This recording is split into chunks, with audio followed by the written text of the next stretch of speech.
এক ছবিতেই যেন খুলে গেল প্যান্ডোরার বাক্স। বাংলাদেশ সীমান্তে উস্কানিমূলকভাবে প্রবেশ করে সাউন্ড গ্রেনেড ছুঁড়েছিল ভারতের সীমান্তরক্ষী বাহিনী বিএসএফ। ছোড়া হয়েছিল টিয়ার গ্যাস। আন্তর্জাতিক সীমান্তে যা রীতিমতো অপরাধের মতো ঘটনা, এবার সেই গ্রেনেড হাতে বিএসএফ সদস্যের ছবি ভাইরাল হয়েছে। ছবিতে স্পষ্টভাবেই দেখা যাচ্ছে একজন বিএসএফ সদস্যের হাতে ধরা গ্রেনেড। শনিবার চাঁপাইনবাবগঞ্জের শিবগঞ্জ সীমান্তে বাংলাদেশিদের ওপর বিএসএফ এর হামলার বিভিন্ন ছবিতেও ছড়াচ্ছে আতঙ্ক। ছবিগুলো ভেসে বেড়াচ্ছে সামাজিক যোগাযোগ মাধ্যমে। তবে সবচেয়ে বেশি আলোচিত হয়েছে বিএসএফ এর হাতে সাউন্ড গ্রেনেডের ছবি, যা দেখে হতবাক বাংলাদেশিরা। এই ছবি এবং সেদিনের হামলায় উত্তেজনা, এমনকি কাঁটাতারের বেড়া তৈরি নিয়ে ছড়ানো উদ্বেগে এখন দুশ্চিন্তায় সীমান্ত পারের মানুষ।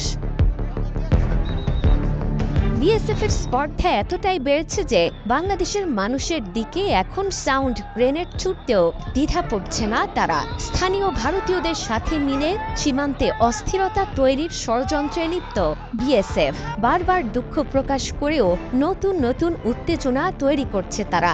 আর সেদিন থেকেই বিএসএফ এর হাতে সাউন্ড গ্রেনেডের ছবি ফেসবুকে ভেসে বেড়াচ্ছে। ভাইরাল ছবিতে দেখা গেছে কালীগঞ্জ সীমান্তের ওপারে ভারতের অংশে দাঁড়িয়ে 5 জন বিএসএফ সদস্য।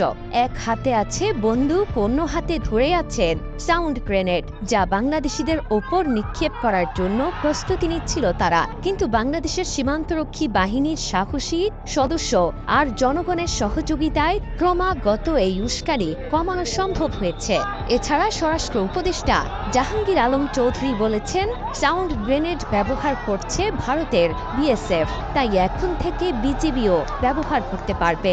বিজিবিকে টিয়ার শেল ও সাউন্ড গ্রেনেড কেনার অনুমতি দেওয়া হয়েছে। কেনার পর তারা এগুলো ব্যবহার করতে পারবেন বলেও জানান তিনি। বিজিবি কেন তারা সাউন্ড গ্রেনেড মারে নাই বা কেন টিয়ার শেল মারে নাই, এইগুলি তো বিজিবির কাছে নাই, যেহেতু বিজিবির কাছে তো সব লেথাল ওয়েপেন, এই জন্য তো ওটা তো তারা মারতে পারে নাই। এই জন্য আমরা তাদের এখনো পারমিশন দিয়ে দিয়েছি এবং খুব তাড়াতাড়ি এই জিনিসগুলি ক্রয় করা হবে। সেদিন চাঁপাইনবাবগঞ্জের চৌকা সীমান্তে জোর করে বাংলাদেশের ভেতরে প্রবেশ করে আম, বড়ই এবং ফসল কাটতে চেয়েছিল ভারতীয়রা। তাতে বাংলাদেশিরা বাধা দিলে দুই পক্ষের মধ্যে তৈরি হয় তুমুল উত্তেজনা।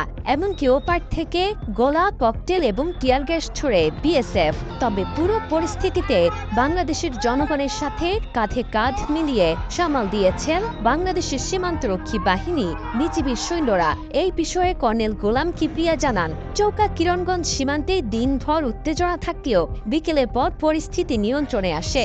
বর্তমানে কঠোর নজরদারি চলমান আছে 1200 গজ কাঁটাতারের বেড়াবিহীন সীমান্তে। বিজিবি আমরা দিনরাত প্রস্তুত আছি। আমরা ইনশাআল্লাহ যে কোনো পরিস্থিতি আমাদের বিজিবির কন্ট্রোলে আছে। মাঠে কাজ করা কৃষক বাদে অন্য কাউকেই সেদিকে যেতে দেয়া হচ্ছে না। উৎসুক জনতা সেখানে ভিড় জমালেও তাদের সরিয়ে দেওয়া হয়েছে। পাশাপাশি ওপারের সীমান্ত থেকেও কাউকে এখন পর্যন্ত দেখা যায়নি। তবে যে কোনো পরিস্থিতি মোকাবেলায় প্রস্তুত আছে বিজিবি।